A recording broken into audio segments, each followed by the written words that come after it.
Well, just like most of the rest of us, very, very enlightening figures like that. When you're working in the grassroots of things, you have no idea what the big picture looks like, and it can be a little scary sometimes. But I really appreciate those things. The thing that came to my mind is in a black church, and I can't speak for all black churches, but I can speak from my experience, is that we're working with the families, and one of the things that I was recently enlightened on was just a perspective from the scriptures about working with individuals, working with church, families, then church, and then community. And so keeping all those in mind really helps me think that the solution is not in one particular perspective, but some combination of those. And especially in light of the fact that at our church, we've got families who we know, or we've got single parents who we know we're trying to support and we're trying to help.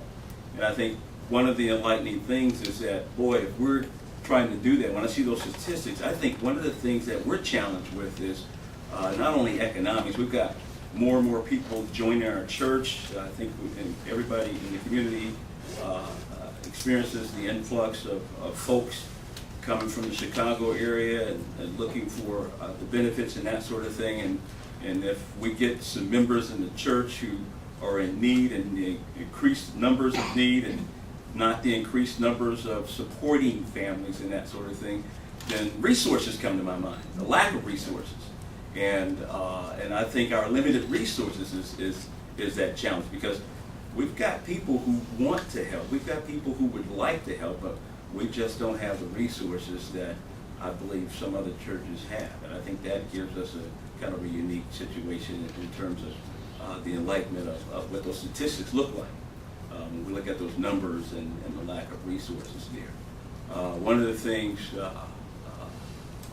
we just thankful for the hope that comes with our faith in light of we're going to do whatever we can, and whatever we can, we're going to pray that it increases. We know about the miracle in the Bible about a few fish and a few loaves being increased, and so we go on faith to do as best we can with what little we can, and watch for some things to happen. Again, I think one thing that saves us is trying to stay with that holistic view of, boy, let's work with the family. The family is so valued in the scriptures that we feel that this confirms that, okay, if we really work at supporting the family, that's been helping a lot. And so I really appreciate the confirmation that we get in terms of looking at things from this particular perspective, because that's what we do. My wife Demetra and I at the church, and we're very family oriented, and have learned through our own experience of raising four daughters that as much encouragement as we can give children, that's their oxygen, the encouragement. So whatever we can do to encourage the children, and especially working with families, the parents who are in need, that sort of thing, that helps. Because if you look at the challenge, if you focus on the challenges and problems, you can be pretty well overwhelmed. And so it really helps, and so it helps to have that foundation. One of the great joys in my life is I get to worship with each of you pretty frequently, once a year or so. And at your congregation, at your church, one of the things that always stands out for me is that your congregation has a special relationship with members and African American members who are in prison. And to the point where I've heard letters written from the altar, so that relationship is still there. Why is it that you do that? Why is it that you feel it's important for the congregation to continue to remain in relationship with those individuals? Thanks for asking that question, because I had a thought along those lines that a lot of people aren't aware of the African American experience with prison in some respects, in terms of when you look at statistics. They don't come to mind, but statistically, there are a lot of African American males in prison, a lot. And I've talked to, I've been privileged to work with police officers and so forth, and I've learned some of the truth is that there's some police officers who, they didn't come up with this idea, but there's been a philosophy that the best place for a black man is in prison. And especially if there's some tendency toward emotion showing and things like that. So there's some of those foundational things that are working there, whatever the reason is. And so with us knowing some things like that, and not only knowing, but just being a part of families and knowing families that have been affected by this prison situation, we know that there's got to be some work in the prison to help. They're there, but there's got to be some work going on there. We've been fortunate with folks who have been released from prison to come out with a healthier attitude to make things better for themselves, and if for children and families and that sort of thing. And if we can get them connected with churches, that also increases, to me, and I don't have a scientific background, but it increases the opportunity for strength in the family. We know that there's got to be strength in the family, so whatever we can do to reconnect people. The idea, the value of having a church family. And so if people come and they're disconnected with their blood family, blood relatives, then that church family becomes very, very important. And we see some good things with that. If you're not able to comment, I understand, but can you speak to the difference between those people maybe within the congregation who are in a marital relationship, who have children, compared to those that you know that are outside the, have children outside the marriage? Does that even happen in the church, and is there a difference, and what would you say that is? There seems to be a difference. I can see some things that connect with what we saw in statistics in terms of the happiness level of the family there, and the effect on the children. And so, and again, Demetra and I experienced that with raising our 4 daughters, and our daughters come back and let us know they are so glad that we are their parents, because they are in touch with families that just don't have things going on that need to be going on. And so you get that kind of feedback from children, and then you see the benefit. The families where that happiness level is up there have a good effect on other families. And so as we try to work to keep the connection going, that's another thing we talk about. God building a kingdom, so this kingdom involves individuals, families, churches, and communities. And so we just keep some energy going in building. That's another thing about me. I'm always about building relationships. And so some of you know my background from working at Purdue in terms of building through diversity workshops and that sort of thing. And so that just really seems to have my attention and my energy. And so helping people, or just helping the building spirit to be contagious so that we can build. You know, it's easy to tear down, but who wants to build? Let's get together and do some building here. Would you say engagement then is engagement in the By church means. family and everything By like that, all keeping means. people engaged? By all means. One of the most exciting things that has happened is we've got a delegation of graduate students who have come to help our church in some respects, and they know about that engagement to the point that they're volunteering to do tutoring, and they know that has to also include the families. And so we had a session where parents came, and parents got to hear details of what's happening in tutoring sessions. And then there was an offer to, hey parents, we know that you probably can't do math the way they're doing it today, but here's some help that we need. And so just some grassroots help there, and right there on the level, right there on the cutting edge for them and that sort of thing. But that engagement, get those parents there, they were appreciative, and these graduate students have a heart to just make things better. And I'm connected, I'm attracted to that. Anybody who wants to make things better, let's get together. Is there any truth and something like seen often on the TV where they talk about young African American men and their baby mamas, and that it's a big deal to have several young women who are pregnant with your child, and they call themselves, these are their baby mamas. Sure, thanks for asking that.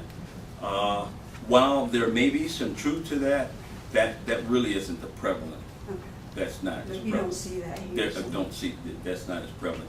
The lack of education, the lack of opportunity, the lack of economic stability, it tends to really be the strong points of that. Thank you. Thank you, James. One of my major responses that I'd already come up with, because I was aware of the Time article, if you're not familiar with it, the Just Not the Marrying Kind, that was in March of 2012, March 5th issue. And it touches exactly upon all this that we're talking about today. And when I read that, that was where the loyalty thing came for me. To me, there's something deeper in our society. I don't know if that's it or not. That was the best word that I could put on it. But we just seem to have a lot of things in our society just kind of awry, along the lines of decency and respect and love and loyalty. And the loyalty piece playing more into the marital or the committed relationship more than anything. Some people would say probably that they would argue that, well, but loyalty can almost be enforced if you're married, because it's a lot harder to get out of that loyal relationship. By the same token, as a young person, and I made this. I have a group that meets at a bar on Thursday nights, and I did this as a topic in preparation for this, and because I wanted some more input and everything. And there were some people there, including folks that are younger than me, and they talked about the fact that they understand marriage in their cohort of friends and kind of their generation, as best as they would speak for their generation, as being, not important at all. Because they view marriage as something they get in and out of pretty easily. So that's really not an argument that can be had with younger people. They don't see a marriage license as being something that, well, maybe you're more apt to stick it out. That might be our thought. That might be the thoughts of the 40s and 50s and 60-year-olds. It's not the thought of the 20-year-olds. So having the marriage license doesn't mean anything more to them than not having it. So I think we need to then look at what comes before that. And I think that's where we get to loyalty, respect. We don't respect each other. This was on television last night. I thought, we want our society to be better, and any politicians in the room will appreciate this, but I was watching the Republican National Convention, and they wouldn't even read how many delegate votes Ron Paul got. And we want our society to be better, and we're acting like babies. We're acting like children. Well, no, I don't like you, so we're not going to do that. And you're a loser anyway. It's like bullying from a realm of society that we're supposed to look up to or expect to be involved in making decisions on the public forum level. So the loyalty thing, I think, is something that needs to be talked about. The other thing that stuck out to me from this presentation was, it was wonderful and the stats were great, but I struggled with what appeared to be a lot of male bashing. There was a lot of stuff I thought on there that went a lot towards, fathers sticking around and everything. And from my experience in ministry and from all the families that I've worked with in and out of different churches and different communities that I've been in for 13 years, is the only reason a mom might be still there is some sort of inseparable bond that comes from a mom and an infant. And in some cases, that's the extent of that bond. There are women who have kids that no more want to be there with those kids than the absent father. And so what's better for the kid? It's just the only thing that happens is, I guess, the guy runs off first before the mom has the opportunity to, or because there is that bond that I'm not familiar with because I don't have kids, but I've been told about it. But it's like that's that. It's like the kids are not a part of the mom's life. They're not really there for them. They're still living whatever kind of life they're wanting to live. They're pawning off the kids here, there, everywhere so they can go do this or do that or have this party or whatever. Those are the types of situations I've seen in families. So we can say different things about guys, but I think sometimes the women and mothers need just as much of a focus in our society as well. And I know you can't get statistics on it. there's not statistics on that. To speak to the conservative Protestant, the Protestant conservative mainline thing, I would be interested in knowing the breakdown of that statistic of teen pregnancies. Because I would tend to bet that the majority of teen pregnancies come from women or girls that identify themselves as conservative Christian churches. And I think that speaks to an idea that mainline Protestant denominations are more open to a different type of understanding of sex and sex education, like it's talked about. And in a lot of the conservative churches, it's not. And I speak from personal experience there. I was raised in an independent Christian church. If you were to have sex and mom and dad found out, you were going to be kicked out of the house. If you were to have sex and get pregnant, you're kicked out of the house and we'll never talk to you again and you're on your own. So there's things of fear. But then, if given an opportunity and something arises and you're in a committed relationship with somebody, you think, you're teenagers and you're in love or whatever, and this is forever, because that's what the notes say. He passed you across now it's text, I guess. But the thing is that they're not prepared then. There's no talk of condoms in the household. There's no talk of sex education in a sense that. So I would be interested in knowing the teen pregnancy breakdown within the conservative and mainline denominations, because I think the mainline denominations are just more open to a different understanding of sex and sexuality within the church than the conservative churches are. So those are my two responses to that, and then my overall response is going back to some sort of loyalty, love, decency, compassion. We might all have different opinions on things, we might disagree on all sorts of things, but bottom line probably comes down to steal something from a Black Eyed Peas song, which is, we're all one tribe. And so what that looks like going forward, I don't know. It might not be a loyalty issue at all. It might be something else. It might be something deeper. But I think there's something deeper than this. I think we just got to figure out what that is. And then we need to fix it. Because that'll be easy. Right. I think that you've touched upon an important factor here, because I sense, since I've grown up, when I grew up, there was a commitment from our family to your family, to your community, to your church, to your fellow man. You had that commitment as a human being, and that was instilled upon us when we were growing up. I don't see that as a community or as a society today. It's what's in it for me, and I upped my income last year, up yours. That's kind of the prevalent attitude that we all have. I don't have a need to do anything for my community. I don't have a need to do anything for my church except show up and worship. I don't need to have any commitment to schools because I don't have any kids there. I don't have any commitment to my community because as long as they leave me alone, I have no commitment to them. And I think that's a prevalent attitude, whether you're conservative, whether you're liberal, whether you're conservative church, whether you're liberal church, whether you're whatever the case may be. I think there's just a prevalent attitude in the community or in the country today that there is no sense of connection to another human being like there was in the older days. And instant gratification. Yes. Is another big thing in our society that I see as being problematic more so than helpful. But if there are just thoughts that maybe you haven't shared yet, that maybe we should hear, now would be a good time. So let's start with Dr. Davidson. You mentioned prison. When I look at Sarah's charts, it looked to me like the racial and ethnic differences were greater than the religious differences. And when I think of the racial and ethnic differences, it's not hanging this on Pastor Jim, because it's not just a black phenomenon, it's also ethnic. And I think in the largest sense of the term, it has to do with our criminal justice system.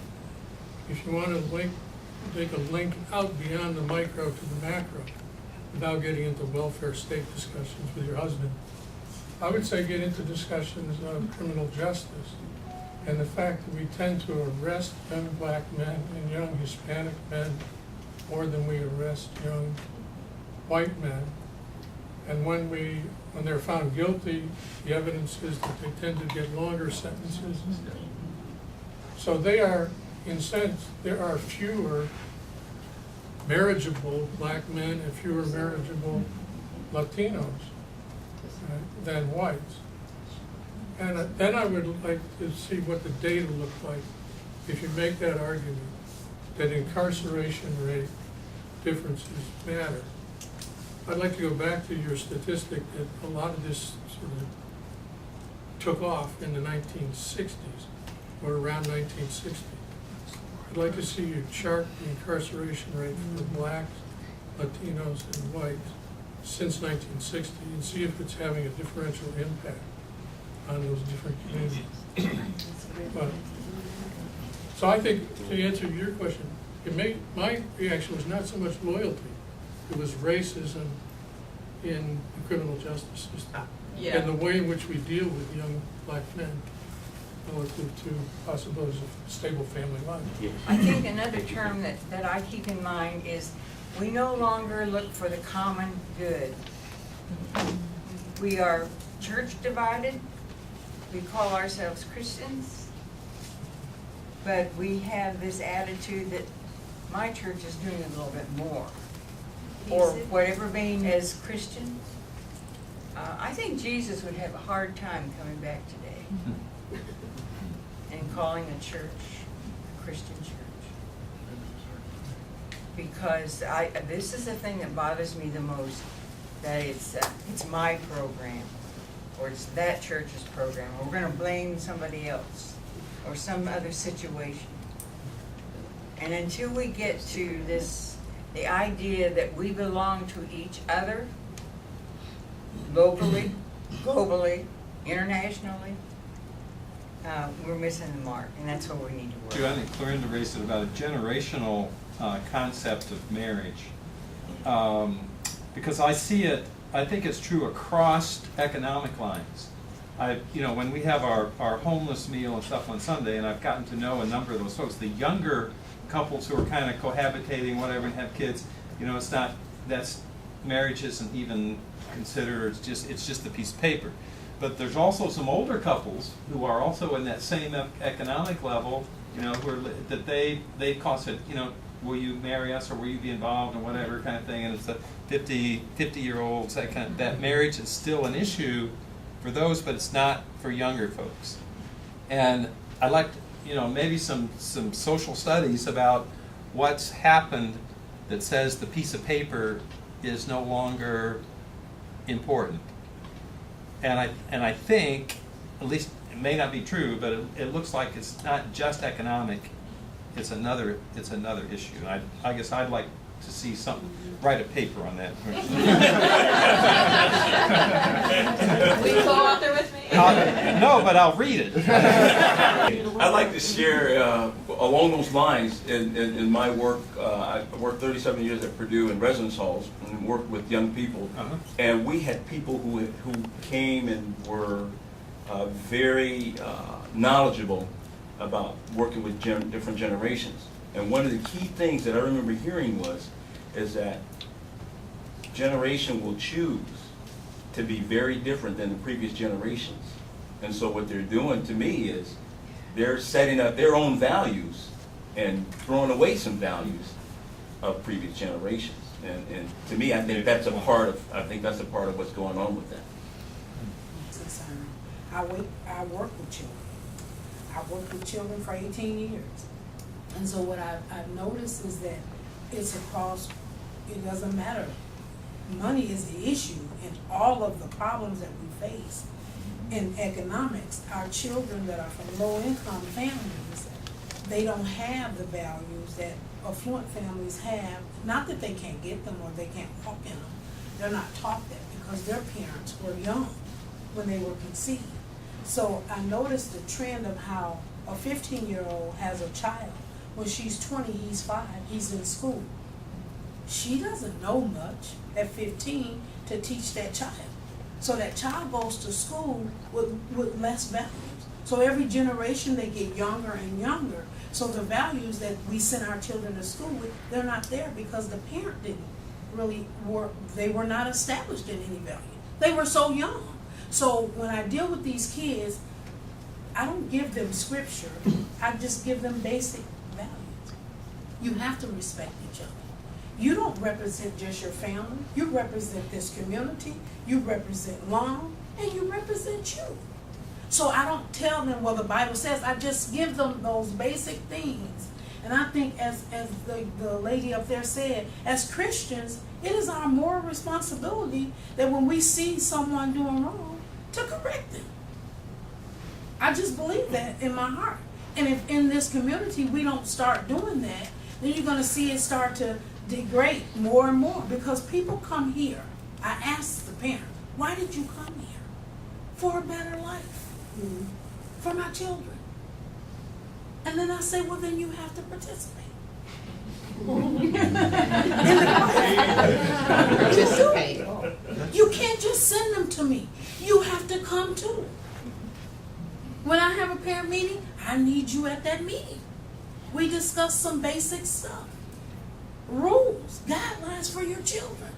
And the idea about the common good, not looking for the common good. And Father Patrick made the comment about people not wanting to pay taxes to help those people, and when really the biggest beneficiary of welfare benefits are white people, and so they do look like them.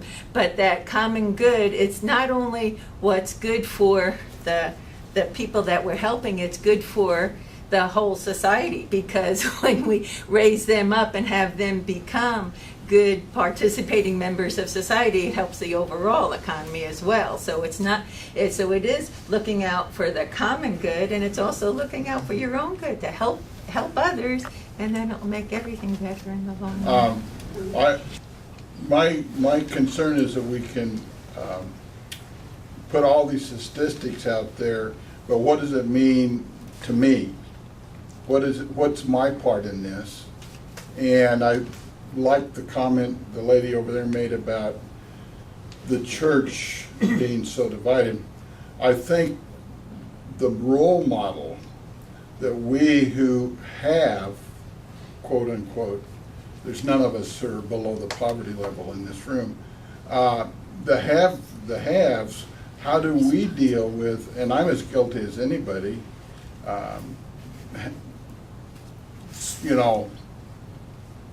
make a difference in the community, church leaders, as individuals, in our retirement, whatever, what do we model for others? What are we modeling for the kids that come to the after-school program, for the fifth quarter at LUM camp, so forth? What are we modeling for these kids? And how do we allow that model to break that cycle of poverty? Most every kid that comes to LUM camp is below the poverty level. But most of the leadership, or much of the leadership, is above the poverty level. So how do we bridge that gap? How do I bridge the gap? How do I make this very personal, as opposed to being some philosophical, big term kind of thing? What's the level of my commitment to relationships? What's my commitment to prioritizing, that this person, do I really care about 5,000 people, or do I care about my neighbor?